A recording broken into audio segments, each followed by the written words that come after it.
কথা আমার খুব মনে পড়ছে, মরহুম কমরুদ্দিন সাহেবের কথা। এই মানুষটি, সে সময় আমি অসুস্থ ছিলাম, এবং এই মানুষটি যেভাবে তার সময়ের সব কিছু দিয়েছেন, সব কিছু দিয়ে আমাকে যেভাবে চিকিৎসার সাহায্য করেছিলেন, তার জন্য আমি তার এবং তার পরিবারকে কৃতজ্ঞতা জানাই। প্রিয় ভাই বোনেরা,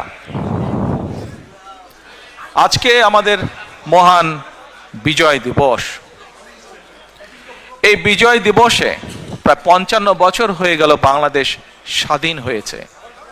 1971 সালে লক্ষ মানুষের আত্মত্যাগের বিনিময়ে,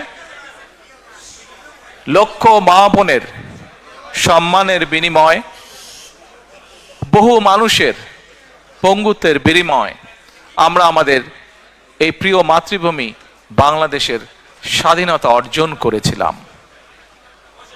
প্রিয় ভাই বোনেরা, বাংলাদেশের মানুষ আজকে থেকে 55 বছর আগে যখন যুদ্ধে ঝাঁপিয়ে পড়েছিল, তাদের একটি প্রত্যাশা ছিল, আশা ছিল, আকাঙ্ক্ষা ছিল কিভাবে তারা নিজের দেশটিকে গড়ে তুলবে। আপনারা যারা আজকে বিদেশে আছেন, প্রবাসে আছেন, বিশেষ করে বিভিন্ন উন্নত দেশগুলোতে আপনারা আছেন, সেই দেশগুলোতে যেহেতু আমরা এখানে ঘরে উপস্থিত সকলে আমরা ইউকেতে আছি, আমরা যখন